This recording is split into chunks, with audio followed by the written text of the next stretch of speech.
imbaraga. Uko niko tuje tugusukira ibyuzuye imitima yacu, tugusukira ibivugika n'ibitavugika.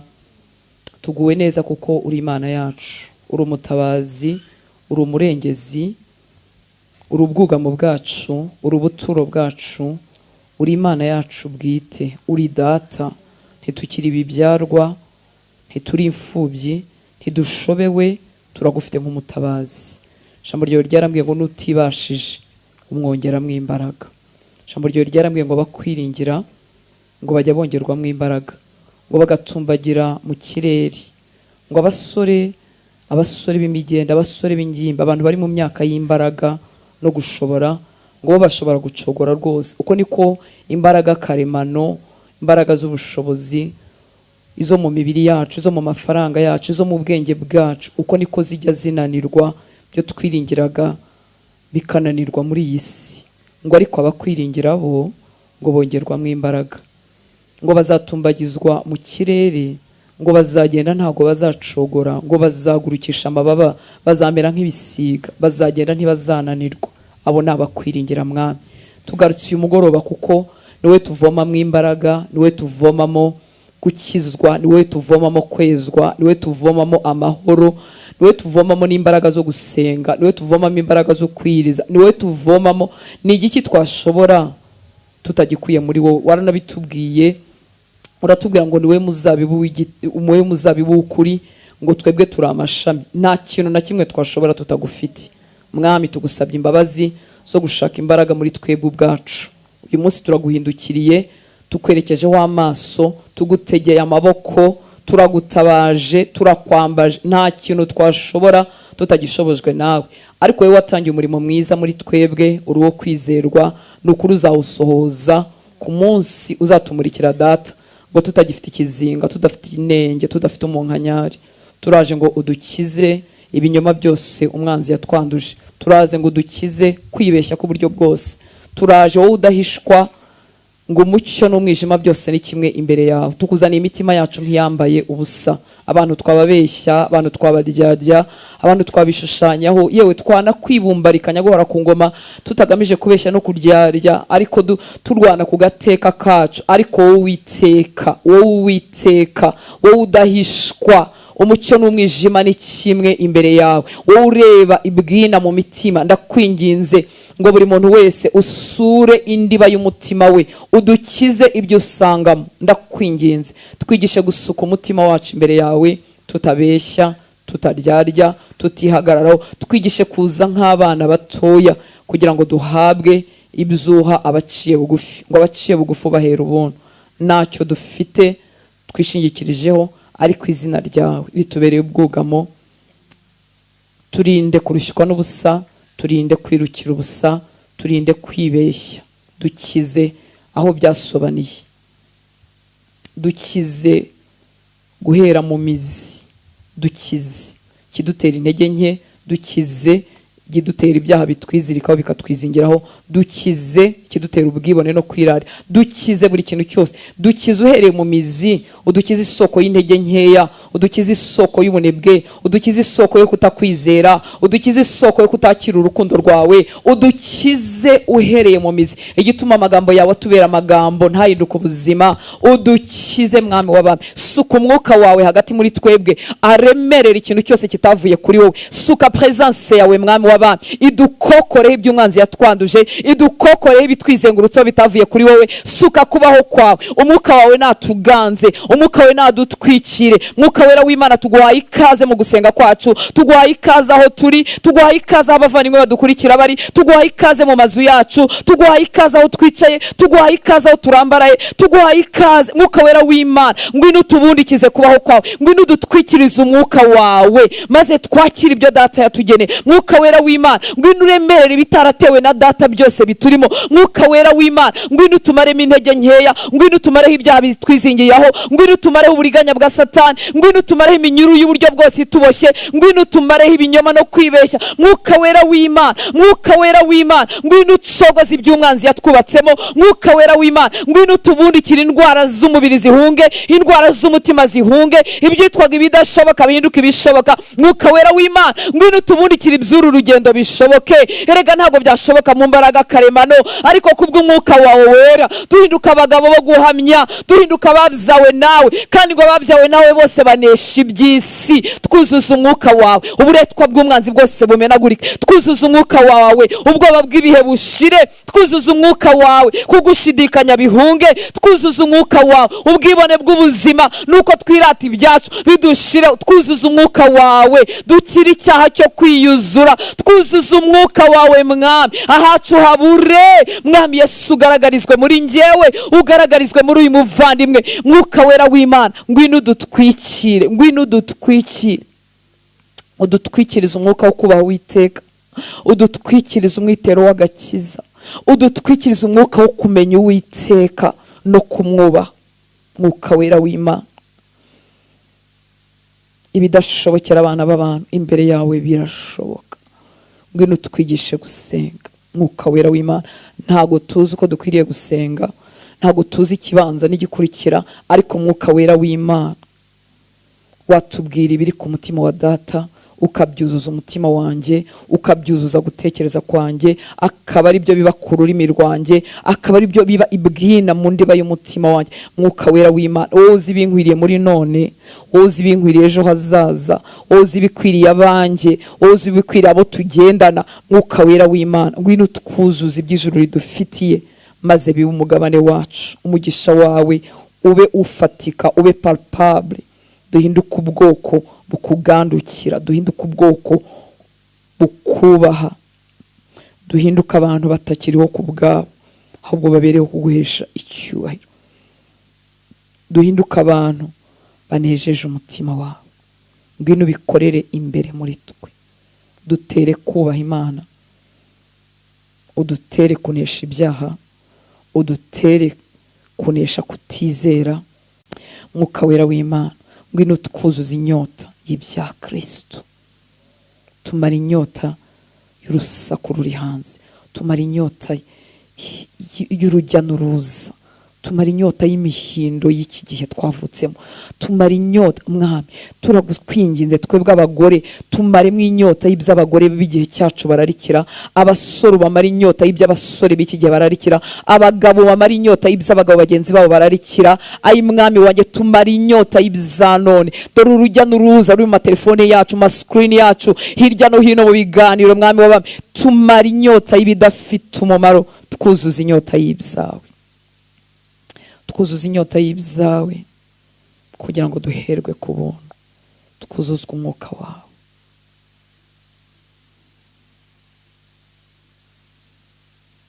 Ubidukorere kubwo buntu bwawe. Duha umutima ukize, duha umutima utari mu ibyuho byo gushakira kwemerwa ahandi no mu bindi no mu bandi. Kwemerwa nawe ko biduhagije. Dukize ibyuho twazaniwe n'ibikomere, ibyuho biri mu bugingo bwacu bidutera kwifuza gushimwa n'abantu kuruta uko twifuza gushimwa nawe. Waravuze ngo twagira kwizera gute ngo tumaranira gushimwa n'abantu. Tumaremo kumaranira, kumaranira ishimwe ry'abantu, ubitumaremo. Mutima wanjye unezeze wowe, nukuri n'abanzengurutse bazabyungukiramo. Mutima wanjye nunezeza wowe, n'abantu sinzabasharira, n'abantu sinzababihira. Mutima wanjye nunezeza wowe, abo tubana bazabyungukiramo. Mutima wanjye wiharirwe nawe, ndawugutuye, ndawuguhaye. Nguhaye ibindi mo ntanazi ko bihari, ngo ubihindure, ubivure, ubireme bundi bushyashya. Nguhaye ibyo nibonaho nk'inenge bidasa nawe Kristo, ibyo namaze kumenya ntafite imbaraga zabyo, ndabiguhaye ngo bikirirahure. Nguhaye ibyo nge ntanazi ko ari ibibazo. Mwuka wera w'Imana ngo winjire mu nguni z'umutima wanjye, uvure ibyo byose nyaguhora ku ngoma. Untere kurushaho gusa n'uwambambiwe, untere kurushaho gusa n'uwankunze, untere kurushaho gusa n'uwameneye amaraso, untere kurushaho gusa n'uwankunze urukundo rutagira akagero, untere kurushaho gusa na Kristo wazanywe no kunshaka ngo ntapfa rubi. Data, untere gusa na Kristo, nuzurwemo n'ibyo nafatiwe. Umpe gusiganwa nibagirwa ibiri inyuma, nihutira gusingira ibyo Kristo yamfatiye. Magucunguza uburyo umwete, nkiza ubunebwe, nkiza ubuswa, nkiza self pity no guhora nibabariye bitantera kumenya ko nkwiriye gukomerera amaboko yanjye akabasha gufora imiheto y'umuringa. Nkiza ubupfapfa bw'uburyo bwose butamenyesha ko ndi umusirikare bugatuma niryama ari igihe cy'urugamba. Nkiza ubupfayongo nyaguhora ku ngoma, nkiza ubujiji bwo mu mwuka, nkiza amaso atareba, nkiza amatwi atumva ibyawe, nkiza mwami gutsikamirwa ku buryo bwose, nkiza gutwikirwa ku buryo bwose kutatuma menya imigambi yawe, kudatuma menya icyo unyifuzaho, ngo biba ari ubupfapfa rwose kudaharanira kumenya icyo umwami ashaka. Dukize ubwo bupfapfa bwo kudatwaranira, kudaharanira, kutabigirira ishyaka kumenya ibyo ushaka. Budukize kubw'imbabazi, dutera umwete, duhindurire muri ibi bihe duhuriramo nawe, duhinduriremo turushaho gusa nawe, duhinduke za bikoresho by'umumaro bizagenewe gukoresha imirimo myiza yose. Mwami mboneza untunganye, hatagira umurimo mwiza wari wagennye ko ari njye nzakora ugasanga sinshyika, ugasanga sinkura, ugasanga ndagwingiye. Nyigize imbere kubw'ubuntu n'imbabazi zawe, kugira ngo imirimo yose data wangeneye muri Kristo Yesu, ya yindi yose wanyandikiye ko nzakora ngeze muri Kristo Yesu, kugira ngo umpindure ushyitse nkubere igikoresho cy'umumaro. Unkize kurangara ku gihe cya none, unkize guhugira mu bishira bitagira umumaro, unyigisha ubuzima bwo kubalansinga, kuba umubyeyi, kuba nkwiriye kuba we, kuba umugore, kandi mwami n'umwuka wanjye ugahora usabanye nawe. Twigisha iyo balance, yitwigisha nyaguhora ku ngoma. Imyuka yacu ihembuwe nawe, ubugingo bwacu bukiriye muri wowe, imibiri yacu isohoza ibyo ugomba gusohoza mu nshingano dufite kubw'imbabazi zawe, tudatukisha izina ryawe. Twebwe ubwacu n'imyuka yacu n'ubugingo byose n'umubiri birinzwe rwose kuzageza ku munsi wawe Kristo. Urakoze, ubereye mwiza abakwambaza, uri imbaraga zacu, uri ubwugamo n'ubuhungiro bwacu, uri umukiza wacu, uri ibyirato byacu, uri ubutunzi bwacu, ni wowe butunzi twirata. Udukize ibindi byiratwa byose tujya dushyira imbere, ubituvanemo, ubitumaremo. Nirata umusaraba, nirate ko nahindutse umwana wawe, nirate ko nababariwe, nirate imbabazi naboneye muri wowe. Intege nke zanjye zintere kwishingikiriza ku buntu bwawe, zintere kuguhanga amaso, ntizintere kuguhunga, zintere kukwegera.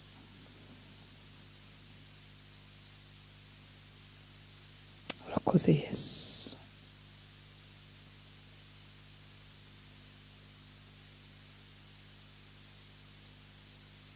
Negereye wowe,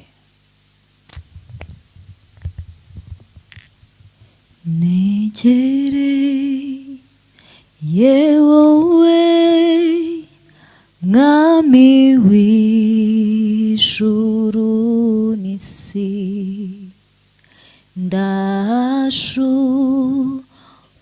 ndi kose, ndashungenza uko ushaka.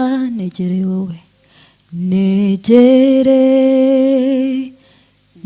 wowe, mwami w'ijuru n'isi, ndashuko ndi kose, ndashuko ndi kose, ndashungenza uko ushaka.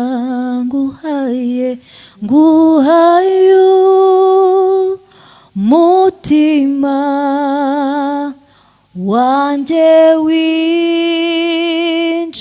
winjiremo, nkoresha icyo ushaka, mpindura icyuma cyawe, mukunzi winjiremo, nkoresha icyo ushaka, mpindura icyuma cyawe, mukunzi mukunzi wanje we ndajunje nzukusha Yesu nguhaye mutima wanje winjiremo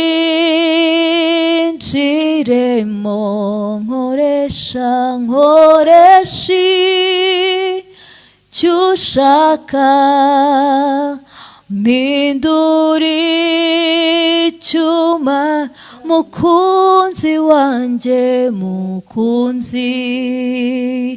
wanje we ndajunje nzukusha wuzuye imbabazi utinda kurakara mpindura mwami mpindura inzu yawe twigumanira iteka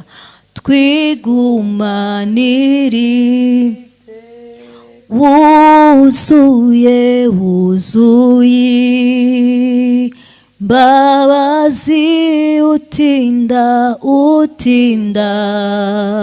kura mpindura inzu yawe twigumanirite wuzuye mwami wuzuye imbabazi utinda kura mana wampinduri inzu yawe twigumanirite Yesu nguhaye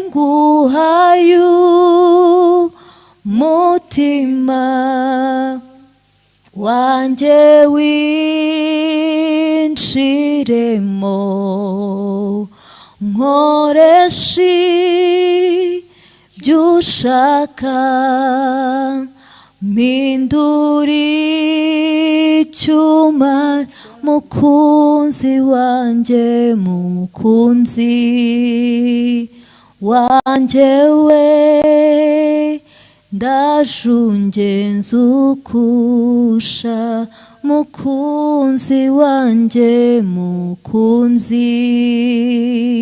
wanje we ndajunje nzukusha o mukunzi wanje we ndajunje nzukushaka. Amen. Biranezeza gusanga umuntu uzi ko agufitiye ubwuzu, uzi ko agufitiye imbabazi. Tujya tugira inshuti mwisi cyangwa abavandimwe dukundana batwakirana ubwuzu, bakishimira ko tuje cyangwa duhuye, ukumva urabakumbuye, ukumva ntushaka gutandukanywa nabo kubera ko uzi ko bagufitiye urukundo. Nankaswe iyi Mana itananirwa, itagira inenge, itagira iminsi yo kubyuka nabi, cyangwa umwuka wera akakuzuza umutima wabyo data agufitiye. Hari ijambo nibutse riri mu Baroma 15 murongo wa 13, Abaroma 15 murongo wa 13, ndifuza kuri kubwira no gusaba umwuka wera ngo arihindure ubuzima bwawe, arihindura ubuzima bwacu. Abaroma, rwandiko Paulo andika itoro ry'i Roma igice cya 15 murongo wa 13, iravuga ngo Imana nyiri byiringiro. Wabuze ibyiringiro? Imana niyo nyiri byiringiro. Imana nyiri byiringiro ibuzuza umunezero wose n'amahoro biheshwa no kwizera. Ndasaba Imana nyiri byiringiro ngo ikuzuza umunezero wose hatabuzeho na kamwe. Kubura umunezero, kubura ibyishimo biragatsindwa n'Uwiteka. Nicyo mbuze ko nkivuga, niryo cumu rya mbere Satani kubita abantu b'Imana akabasha kubabasha. Kubura umunezero, kubura amahoro, kubura ibyiringiro biheshwa no kwizera. Ndinginga Imana Imana nyir'ibyiringiro ikuzuza umunezero wose n'amahoro biheshwa no kwizera, ngo kugira ngo murusheho kwiringira mubiheshejwe n'imbaraga z'umwuka wera. Umwuka wera aduhesha ibi, atwuzuza umunezero wose, akatwuzuza amahoro yose, akaduhesha no kwizera iyo twagutakaje. Ijambo ry'Imana rikongera rikaba rizima. Hari igihe umuntu araswa, ijambo ry'Imana rigahinduka ibipapuro, akajya yumva nta ryamukomeza, akajya yumva Turasaba umwuka w'Imana muri uku gusenga kwacu ngo akuzuze ibi bintu. Buri ikibazo si ubunini bw'ibibazo dufite. Ikibazo ni igihe bya bibazo byabiduhinguranyije bikatwambura umunezero no kwiringira, bikatukamburamo kwizera. Ariko ubundi bibazo ntago biteye ubwoba iyo bitanyambuye umunezero wose n'amahoro nzanirwa no kwizera Imana. Imana nyir'ibyiringiro ikuzuze mukundwa umunezero wose n'amahoro biheshwa no kwizera, kugira ngo turusheho kwiringira tubiheshejwe n'imbaraga z'umwuka wera. Umwuka wera abisuke ku bwinshi mu mitima yacu, bisabe mu buzima bwacu, maze dukomeze urugendo turi amahoro. Igihe kimwe Yesu yarakurikiwe n'abantu benshi, cyagiye ajya kubagaburira imigati, ngo bari bamukurikiye bumva amagambo ye abakiriza ababo. Hanyuma iminsi 3 irashira. Iminsi 3 ishize bamukurikiye, hanyuma bageze ahantu hari mu butayu, abigishwa baramubwira ati mva basezere bagende, ahantu nta n'ibyo kurya binahari, baranananiwe. Ngo Yesu abarebye abagirira impuhwe, abagirira imbabazi. Mu Gifaransa ndakunda bavuga ngo il fit ému de compassion, yuzurwa n'imbabazi. Yesu aravuga ngo ntago twabasezerera gutya, tubasezereye bagwa mu nzira n'inzara, ngo kuko uyu munsi wa 3 turi kumwe. Arangije abagaburira imigati, abasezerera bahazi. Ndasaba Imana y'imbabazi ngo muri iyi minsi waje gushaka Imana mu ntege nke, mu mbaraga, ukambakamba, wiruka se uhaga uko twaje tumeze, ndasaba Imana y'imbabazi ngo ucishe kugira neza kwayo imbere y'ubuzima bwawe, ntusezererwa amaramasi. Kuko Yesu zirya mbabazi yarafite ntago yaziretse. Uko yarari niko azahura iteka ryose. Akuzuza amahoro, akuzuza umunezero, aguha imbaraga zo kurwana, agutabari. Erega iyo tuvuga ngo aduha imbaraga zo kurwana, hari igihe umuntu avuga ati ngira ngo nzarwana iteka. Oya, hari ibibazo Yesu ajya ashyiraho akadomo.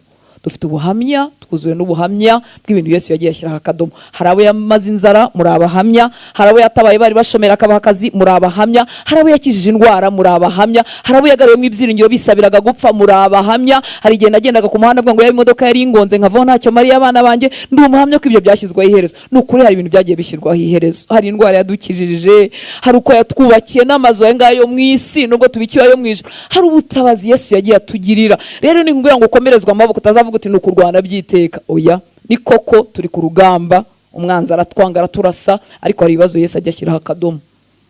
Ukaba wenda uyu munsi ubabajwe n'ubukode, amafaranga y'inzu atajya aboneka, arahanyagasani, cyangwa se uracumbitse wavuye warateraganwe hirya no hino, hajya ashyiraho ubukode abantu bagatura mu mazu yabo, nta muntu babwira ngo hodi ngo twishyure. Ajya ashyiraho ubukode. Nasomye ijambo muri Zaburi rambwira ngo abesha mu mazu abatagira shinge na rugero. Ajya dukiza indwara zigaceceka, tukibagirwa. Ari umuntu ahora kwa muganga ukajya ugira ngo yasabye akazi. Hari igihe Imana ishyira iherezo ku ndwara, imiryango yo kwa muganga tukayibagirwa. Data ajya turengera, nukuri ajya dutabara. Komerezwa amaboko ni koko, kuko ukiri ku isi ibibazo ntibizabwe, ariko uniringira Imana igishyiraho akadomo. Ukambara ikimwaro igihe kirekire, ikibazo cyawe kigahinduka etikete. Ni kantu karanga ikintu kameze nk'igiciro kiri ku gicuruzwa, urebe ugahita umenya ngo kiriya kigura ngahe, nuko cyitwa. Hari igihe kibazo kibaho etikete ku muntu, yatambuka bati dore wa wundi. Nkuko wa mugore wavaga amaraso yari ameze, yari yaragurishije ibye byose, abaganga bose bashoboka yarabazengurutse. No kuvuga ngo muri quartier iwabo mu rugo, none mwibuke ko icyo gihe byitwaga ko banahumanye, n'ibyabaga ari uburwayi gusa, baramwitazaga bishoboka. Ariko hari umunsi yahuye na Yesu, Yesu ashyiraho iherezo. Ngo yari yanumvise amakuru y'ibya Yesu, yumva amakuru y'ibya Yesu, bukeye aragenda. Atemewe guca mu bantu, atemewe kwegera abagabo, atemewe kujya mu bantu, aragenda akora ku mwenda wa Yesu, kubw'amakuru ya Yesu. Iyi Mana tuvuga yitwa Imana ishobora byose. Sinkangwa n'ibitarashoboka, sinkangwa n'ibitaratungana, iracyitwa Imana ishobora byose. Akoze kuri Yesu uwo mwanya umuvu w'amaraso urahagarara. Yesu arabimenya ko hari umuntu utamubyize, ko hari umuntu umukozeho.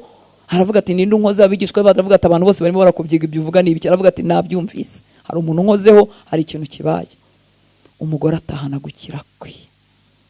Hari ibintu rero Yesu ajya ashyiraho akadomo. Iyo umuntu abibwirwa hari ikintu kimaze imyaka cyangwa bureba akabona ntaho cyava, ajya yumva ari igipindi, ariko hari umunsi uzahamya. Ndabihamya, guma muri Kristo, ngo mumuhanga amaso, hari umunsi uzahamya kugira neza kw'Imana. Haleluya. Ahubwo tubicamo akadutabara, bwacya tukabimenyera, ukanabyibagirwa, ugakomeza ku bindi, kuko turi ibiremwa bifite ibitekerezo by'iteka mu mitima yabo, duhora twigira imbere dushaka ibindi, nuko duteye. Ariko hari igihe Imana ituremera igitsikamutima, ukajya usubiza amaso inyuma uvuga ati naramubonye hahandi, naramubonye yarandengeye, naha turi azaturengera. Ibyo bidutera kwiringira kwizaturengera, kandi ibyo bintu by'ibihamya Imana irabikunda. Bamaze kwambuka Yorodani, Imana yategetse Yosuwa iramubwira ngo nibasubire bavanemo amazi muri Yorodani, ko bambutse Yorodani yuzuye batashobora kuyigendamo mu busanzwe, ariko Imana yayikamishe kugira ngo batambukemo n'ibirenge byabo. Imana ni nkaho yakavuze ati ndabazi bantu mwe mwibagirwa vuba, ariko nimukureyo amabuye, muyakure muri Yorodani hagati, muze muyanshinge ab'inkingi, hanyuma bigiye kizakurikiraho abana banyu bazajya baza, ariko se kuki dufite inkingi y'amabuye mu mudugudu w'iwacu? Ngo mubabwire ngo igihe kimwe Imana yakamije Yorodani tuyambuka n'amaguru. Imana yifuza ko twibuka. Ntimukajye mutinya kuvuga iby'Imana yabakoreye, ntago bikoze isoni, ntago bikoze isoni. Kimwe naganiraga n'umwana umwe arambwira ati ariko bira bintu buvuga ngo umwana w'inyamirambo ngo nuko ngo ubyina insinzi ngo ariko ngo abantu bazayogera ngo wari ikirara, ubundi se nari cyo. Yesu agirira imbabazi arankiza. Haleluya. Nicyo cyamuzanye bakundwa, yazanywe no kudukiza, yazanywe no kudukiza kandi afite imbaraga zo kudukiza. Mana ishimwe. Amasaha aragiye, reka mvugeho gake. Imana ishimwe ko yaduhaye ubuntu n'umugisha wo gusenga. Reka mbabwire ko ari ubuntu rwose, kubona uzamura ufungura umunwa ugasenga, kubona wicara ukavuga uti n'umwanya no wo gusenga, waba uvuga waba urambaraye. Nagira ngo nkwibutse ko ari ubuntu n'umugisha bikomeye, ko hari igihe abantu banyagwa ibyo bihe bakabyamburwa. Imana ishimwe cyane. Kugira ngo amasengesho yacu akomeze kutugirira umumaro, agere kuri data nk'uko byagenwe. Burya byagenwe ko amasengesho yacu agera kuri data, niko ijambo ry'Imana ritubwira mu Byahishuwe 8:4. Byahishuwe 8:4 haravuga ngo umwotsi w'umubavu uva mu kuboko kwa marayika uzamukana imbere y'Imana n'amashengesho y'abera. Amasengesho y'abera ajya imbere y'Imana. Satani akagushuye ngo ntagarenga plafond ngo nahageze. Dore ko havuga mu Byahishuwe 8:4 ngo umwotsi w'umubavu uva mu kuboko kwa marayika uzamukana imbere y'Imana n'amasengesho y'abera bigera imbere y'Imana. Kugira ngo rero nshuti mukundwa, amasengesho yacu akomeze kutugira umumaro kandi agere kuri data nk'uko byagenwe. Ahinduka amasengesho atari amagambo, bye kuba gutera waraza niko Bibiliya ivuga, bye kuba gupfa kuvuga gusa, ahubwo bihinduke ibizamukana n'uriya mubavu mu kuboko kwa marayika, nuko iteka bihora biteretse ku mutima wiyemeje kugandukira Imana. Ubundi hatangira kwiyemeza, hagakurikiraho gushobozwa umwuka w'Imana. Ariko decision yo kumva ubyifuje ukurikije amagambo y'Imana umaze kumva, ukwiriye kugira umutima wiyemeje kugandukira Imana, ukareka ubushake bwawe bunyuranye n'ikijambo ry'Imana rivuga, ukifuza guterura iby'Imana ivuga. Kugandukira Imana ni iki? Nukwemera kuyoborwa n'ibitekerezo by'Imana, kandi ibitekerezo by'Imana ntahandi tubikura ni mu ijambo ry'Imana. Iyo umuntu yifuza kugandukira Imana no kuyoboka Imana, ahita atangira kujya yiga ijambo ry'Imana, kuko iby'Imana isaba ntuzi uzabyumvira utabizi, uzabyumvira ntago Imana ituyoboza ya mategeko 10. Umuntu avuga ngo urumva ngo ntasambana, ngo sinibe, ngo simbeshye, ibindi nibiki ya mategeko 10 bikabibyo. Oya, Imana ituyoboza ijambo ryayo. Iri jambo rihumekewemo n'umwuka w'Imana. Umwuka w'Imana uzi details zigize ubuzima bwa Hortense, uza hanjye harwaye kandi undi muntu atazigera amenya, kuko ari nahanjye haba harwaye hahengamye, ariko tari icyaha wa pointinga ngo uvuge ngo arangana, ngo uvuge ngo yasambanye. Ariko umwuka w'Imana unzi natinda mu byanditswe nawe, mu byahumetswe nawe, akagenda akagorora akavura hanjye harwaye. Ubu hari ibyuho dufite utakwita ibyaha, ariko wenda nk'icyuho cyo gushimwa ukaba wagura tension icyuho cyo kwiyuza n'ibindi bintu ntamenya amagambo. Mwuka wera aratugorora, akadukiza, akatuvura. Ntabwo rero amasengesho yagenewe kuba ku munwa, yagenewe gukomoka mu mutima. Umutima rero urimo amasengesho atazaba amagambo, atazaba ibintu kubisaho ngo bikaba birarangiye, ni amasengesho azatereka ku mutima wifuza kugandukira Imana, wifuza kugengwa n'Imana. Umutima uvuga uti dore nshyize ku munzani ibitekerezo bya utanze mbihuje n'ijambo ry'Imana. Nagira ngo nkwibuke ko Satani afite akazi kamwe ko kurwanya, na Yesu afite umurimo umwe wo kukurengera. Ariko umwanzi wacu uduhiga ubutitsa kugira ngo tumugireho ubutsinzi, nta handi si mu magambo menshi. Ubutsinzi bw'abera buba mu kugandukira Imana. Haleluya. Ubutsinzi ntiburi mu magambo tuvuga dusenga. Satani ntatinya amagambo yanjye, dore ko mfite na menshi.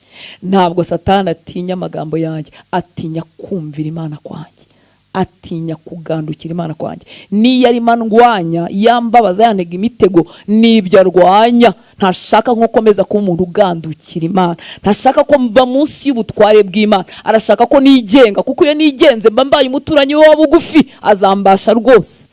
Ibyene bya kamere y'umuntu wanjye wa kera burya biraturanye, birasabana, bigakorana, bigakunda. Ikintu rero arwanya kandi kinatinya si amagambo mvuga, oya, ahubwo atinya kubaha Imana kwanjye, kugandukira Imana kwanjye niko kumutesha umutwe. Akavuga ati turamugira gute ngo arekeraho ibintu yihaye byo kugandukira Imana. Rero ndakwinginga mukundwa, ibihe byo gusenga ni koko biduhereza ibyo dusaba Imana, ariko bidukora mu ndi murimo w'ingenzi wo kudutera guhinduka abantu batumira ijambo ry'Imana riba rizima muri bo, batuma kugandukira Imana bihinduka ibishoboka.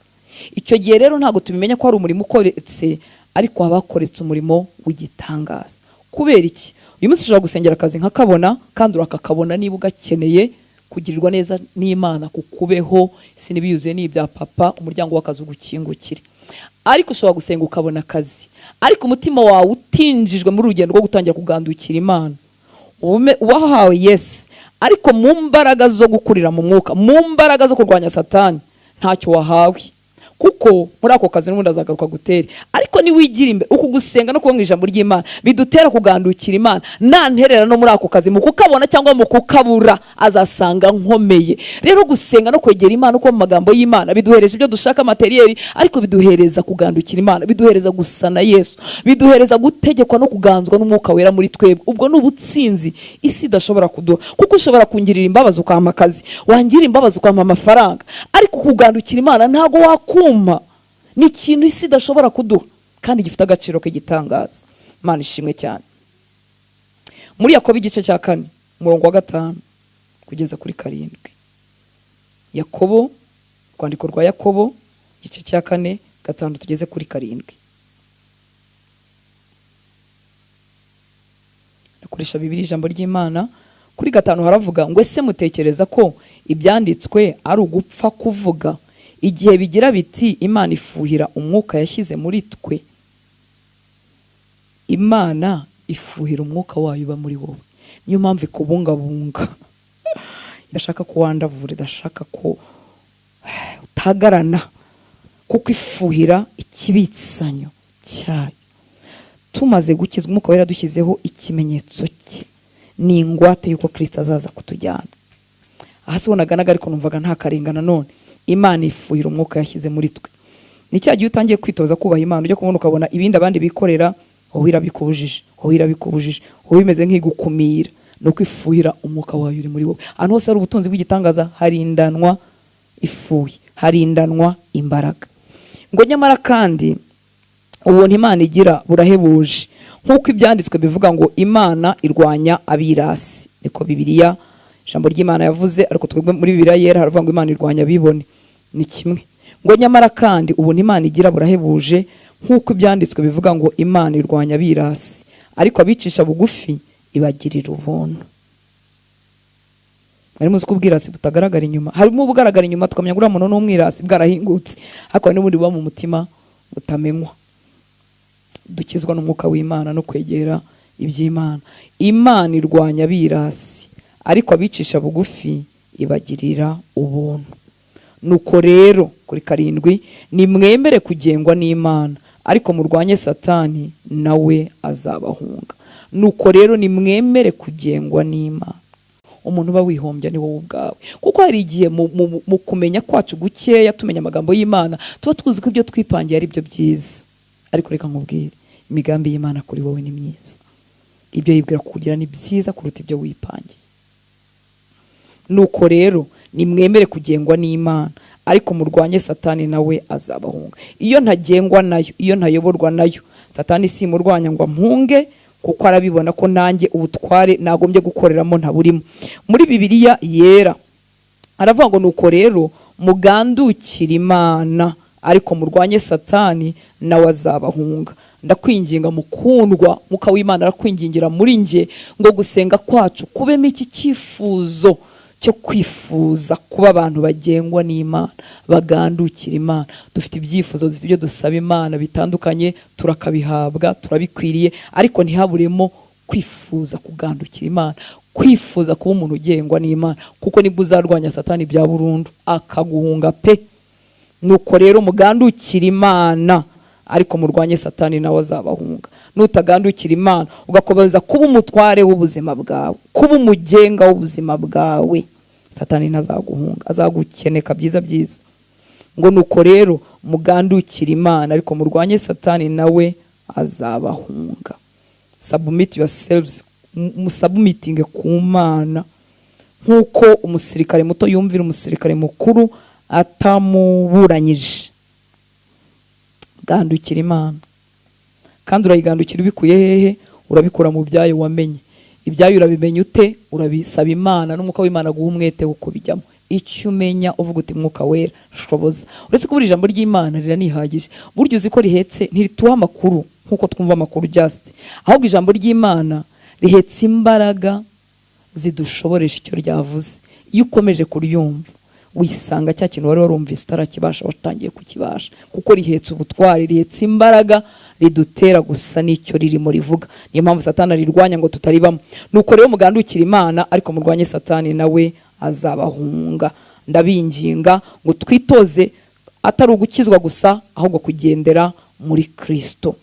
Mu Bakolosayi 2:6-7, rwandiko rw'Abakolosayi igice cya 2 umurongo 6 kugeza kuri 7.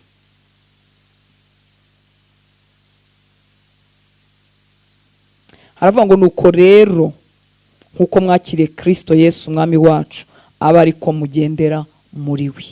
Bakolosayi 2:6, nuko rero nkuko mwakiriye Kristo Yesu umwami wacu, aba ariko mugendera muri we, mushoreye imizi muri we, kandi mwubatswe muri we, mukomejwe no kwizera nkuko mwigishijwe, mufite ishimwe ryinshi risesekaye. Satani arwanya ko dukizwa, ni koko, ariko umuntu akijwe bikagarukiraho ntagatera Satani ubwoba.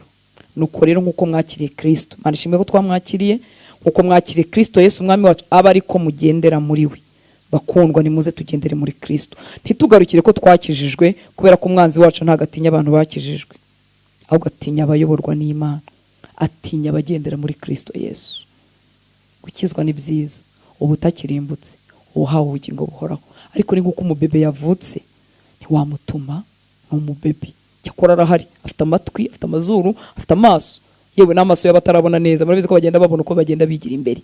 Amaboko arafite ariko ntabasha guterura, ariko nakura azaterura, nakura azagira imbaraga. Gukizwa ni byiza, ariko nitangiriro ry'urugendo. Satani rero ntagatinya abantu bakijijwe, atinya abayoborwa n'Umwuka w'Imana, atinya abagendera muri Kristo Yesu, nibahunga.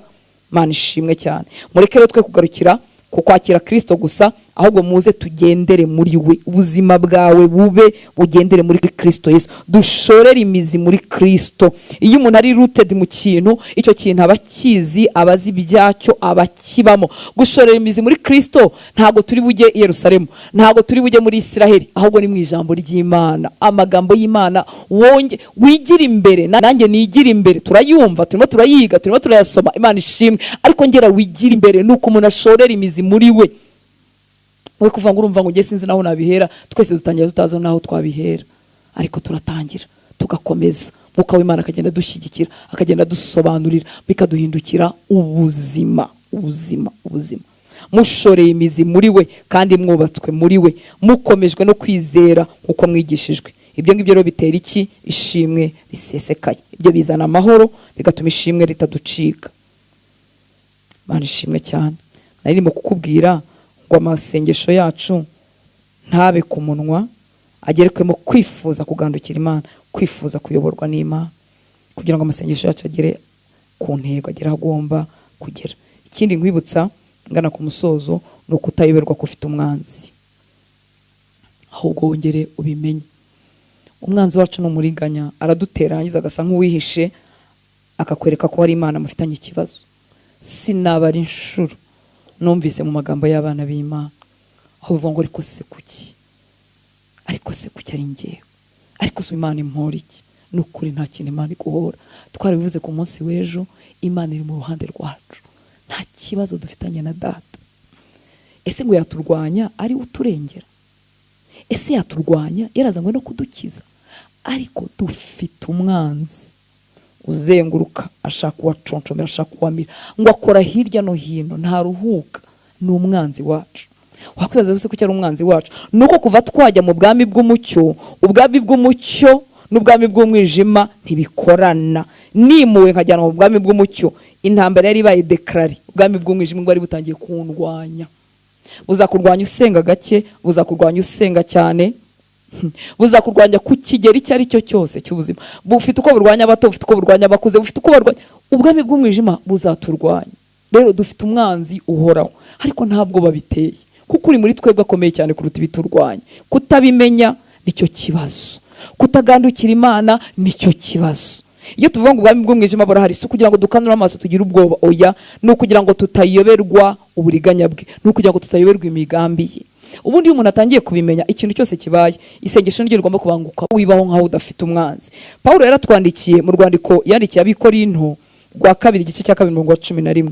Urwandiko rwa 2 yandikiye toro ry'Ikorinto igice cya 2:11, ngo kugira ngo Satani atagira icyo adutsindisha, kuko tutayobewe imigambi ye. Mu Cyongereza hano bavuga ngo ntafate advantage kuri twebwe, mbese ntaduprofite mu kujijwa kwacu. Mana ishimwe cyane. Iyo twibwiye ko adahari ataturwanya, araduprofita. Twananirwa, wajya nko kweguka ngo usenge mu gitondo, wakumva unaniwe, ukagira ngo ni umunaniro usanzwe, kavuga tubona uko unaniwe, agaprofita kutamenya kwawe. Ariko mu isi y'umwuka habaho ibiremereza abantu ngo badasenga. Umuntu akumva aratsikamiwe, yajya kweguka kumva nta mbaraga, yajya gusoma ijambo ry'Imana ntamenye aho ibitotsi bivuye, yajya kwiriza inzara bigatangira saa 11 za mu gitondo. None tukagira ngo ni intege nke zacu zisanzwe, nuko tutameze. Ni koko iyo tumeze neza mu mibiri tugira imbaraga, ariko habaho urugamba mu isi yo mu mwuka rutsikamira abantu ngo batagwiza imbaraga. None umuntu agahora avuga ati nzasengejo, agategeza igihe azumva yorohewe mu mibiri. Ariko nutayoberwa imigambi ya Satani, uzabasha kumunesha, uzamenya ko akurwanya. Ibintu byose bikwegereza gukomera muri Kristo, ibintu byose bibyibushye umwuka wawe arabyanga. Hari n'igihe duteza akajagari gusa kugira ngo duhore ibitekerezo bijagaraye gutya tunanirwe gusenga. Akaguteza akajagari, mukaza guteza akajagari mu rugo, akaguteza akajagari kuko yabonye wageze ibihe byo gusenga, aguteje akajagari kandi abizi ko akajagari kakubasha. Ngo kugira ngo Satani atagira icyo adutsindisha, kuko tutayobewe imigambi, icyampa ukamenya imigambi ye ukabasha kumurwanya, kuko gutsinda ni ukwacu. Satani uturwanya yahozeho kuva kera, ariho na n'uyu munsi, azanagumaho, ntaho yenda kujya, kugeza igihe azazingirwa ku iherezo rye. Mu gitabo cya Daniyeli, mu buhanuzi bwa Daniyeli igice cya 10, ndifuza kuvuga kuri Daniyeli 10 nkongera nkabihuza no mu Efeso 6, hanyuma tugasoza. Daniyeli 10 20 na 21, nkoresheje Bibiliya ijambo ry'Imana. Ngo nuko arambaza ati, ni marayika wavuganaga na Daniyeli, nuko arambaza ati, ese uzi icyatumye nza kukureba? Ni ukugira ngo nkumenyeshe ibyanditswe mu gitabo cy'ukuri, ariko mu mwanya ngomba gusubira kurwanya ikinyabutware cyo mu Buperesi, kandi nimara kugenda ikinyabutware cyo mu Bugereki kizahita kiza. Ni njye jyenyine urwana nabyo, uretse Mikayire umumarayika murinzi wanyu untabara. Ibi byabwiwe Daniyeli ko hari izindi mbaraga mu kirere zirwanya gusenga kw'abera, zirwanya ubuzima bw'abera, zirwanya ubwoko bw'Imana. Hano ni kera Yesu yatarambara umubiri ngo aze, ariko none mu gitabo mu rwandiko Pawulo yandikiye Abefeso igice cya 6 dukunda kugikoresha n'abakunzi ba Bibiliya barahazi. Abefeso 6:12 na 13 nkoresheje Bibiliya ijambo ry'Imana ngo kuko ibyo turwana nabyo atari abantu ahubwo ni ibinyabutware. Ahangaha Yesu yaraje yambaye umubiri, yarapfuye ku bwacu, yagiye mu ijuru, yatwohereje umwuka wera. Pawulo arimo arabivuga yuzuye umwuka wera. Ibinyabutware biturwanya biracyahari.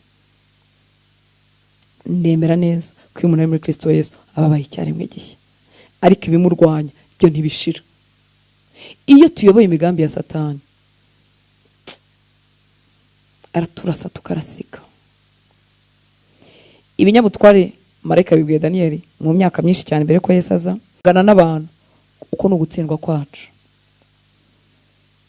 kuko ibyo turwana nabyo atari abantu ahubwo ni ibinyabutware, ni ibinyabushobozi, ni ibihangange bitegeka isi y'umwijima, ari byo zangabo zigira nabi ziba ahantu ho mu ijuru. Nicyo gituma mukwiye gufata intwaro zose z'Imana, bityo igihe cy'iminsi mibi muzabasha guhangana na wa mwanzi, maze byose birangiye mube muhagaze mudatsinzwe. Umva inkuru nziza, inyabutware byahaba bitahaba twe nidutsindwa. Haleluya. Ariko turabimenya. Ntushobora kuba umuntu wingingira umuryango wawe, ntushobora kuba umuntu wingingira abandi, ntushobora kuba umuntu ukomeza gushikama ibi bintu tutabimenye, kubera ko nitutabimenya tuzahangana n'abagabo bacu, duhangane n'abagore bacu, duhangane n'abana, duhangane n'imiryango twashatsemo, duhangane n'ababosi ku kazi, twanga abaturanyi, tuvunike. Ariko ibi nitubimenya tuzagira imbaraga zo kwingingira abantu, tuzamenya ko abo tubona barimo bagenda bandavura n'abatariho, abatwanga tuzamenya ko n'abatariho, abameze nabi, bahemutse, bapapfanye, bataye imiryango, batorongeye, tuzamenya ko n'abataribo, abasinze twirirwa tubabwira ko bagomba kwiyuba, abasambanye twirirwa tubabwira ko bagomba kwiyuba, tuzamenya ko ataribo, tuzaba binginzi bazima. Mana ishimwe, bakumvira mu ruhande rwacu. Gusenga kwacu ntago gupfa ubusa. Reka ndangirize kuraka mu byo usengera, usabe gushobozwa kuba umuntu ugandukira Imana, ushyira ibitekerezo byawe hasi ukayoberwa n'ibitekerezo by'Imana, kandi ibitekerezo by'Imana ntahandi biva mu ijambo ry'Imana. Igihe cyose wumva urimo utekereza ikintu kinyuranye n'ijambo ry'Imana, ujye usaba Imana imbabazi, uyisaba ubuntu n'imbaraga byo gusingira ibitekerezo byayo. Imana ishimwe.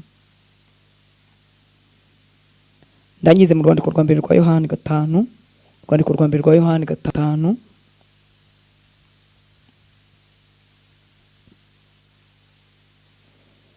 ngo 3 no 5 muri Bibiliya yera haravuga ngo ko gukunda Imana ari uko twitondera amategeko yayo, kandi amategeko yayo ntarushya. Umva impamvu bavuze ko atarushya, kuko icyabyawe n'Imana cyose kinesha iby'isi, kandi uko niko kunesha kwanesheje iby'isi ni ukwizera kwacu. Utarabyawe n'Imana, amategeko y'Imana ahinduka arushya, ahinduka umugozi ukuzirika, ugahora ntibakora, ntibavuga, ntibagira, ugapfa gusa. Ariko wabyawe n'Imana yahawe imbaraga zo kunesha iby'isi, kandi dore kunesha uko ariko ngo kandi uko niko kunesha kwanesheje iby'isi ni ukwizera kwacu. Ninde unesha iby'isi keretse uwizera yuko Yesu ari umwana w'Imana? Kuki kwizera kwacu ariko kunesha? Kwizera mu bikako tugukomora ni mu ijambo rya Kristo. Ku ijambo rya Kristo rigwirira muri twe, kwizera kwacu kurakomera, byatunaniraga bigahinduka ibyoroshye, ubuntu bw'Imana bukadushoboza, tukagenda tunesha. Wakwikebuka nawe ukabona impinduka z'ubumana zigenda zikoreka muri wowe.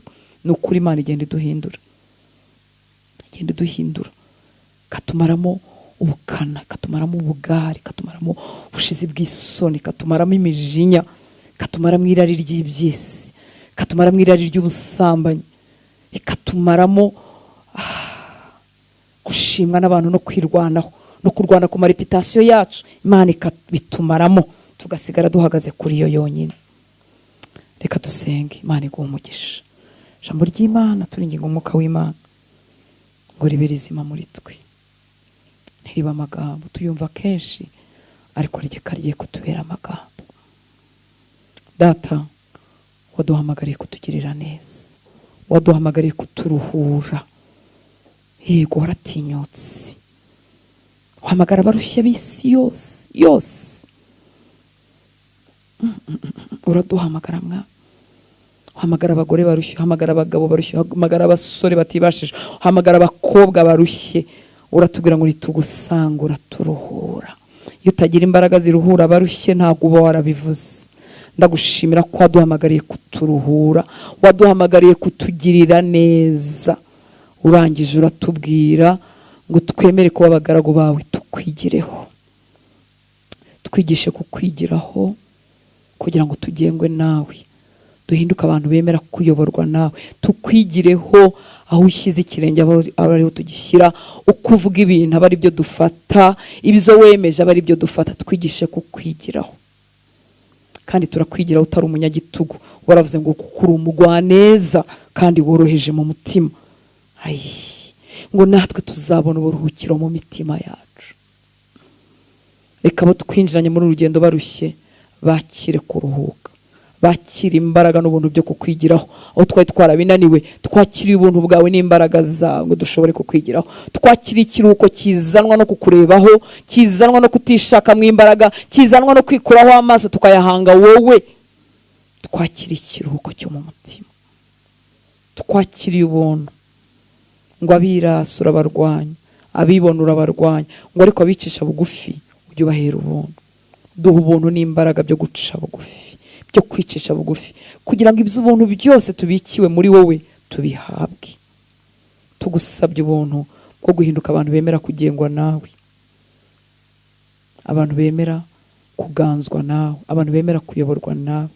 Dushyize ibitekerezo byacu hasi binyuranye n'ijambo ryawe, kugira ngo ijambo ryawe ritwuzure, duhinduke abantu bakuyoboka, abantu basabumitinga kuri wowe mukunzi mwiza, kuko ibyo dushakira ni byiza kuruta ibyo twishakiye.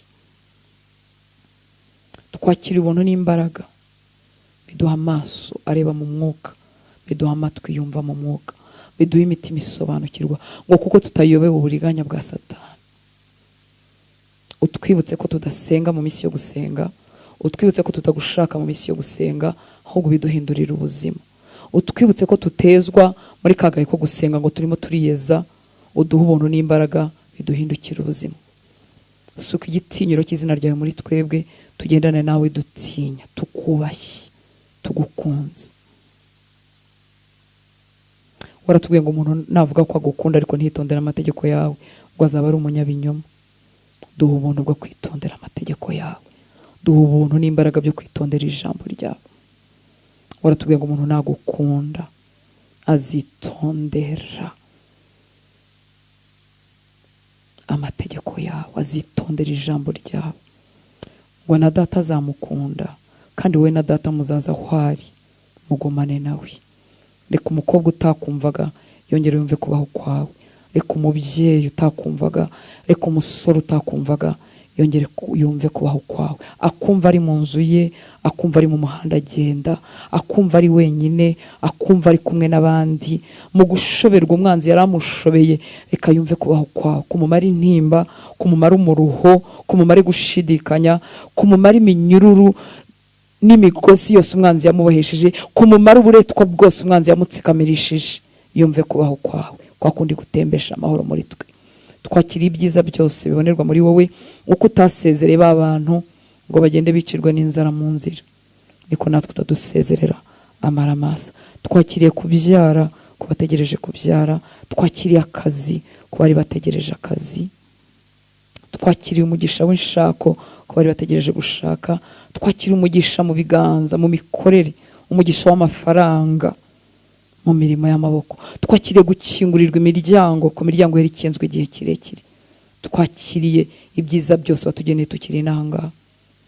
Itegeko ry'ikibi ryashyizwe ku buzima bwacu n'abacu rivuga ko badahirwa, batunguka, batarama, batanezerwa. Iryo tegeko ribi turyambuye ubutware n'ubushobozi.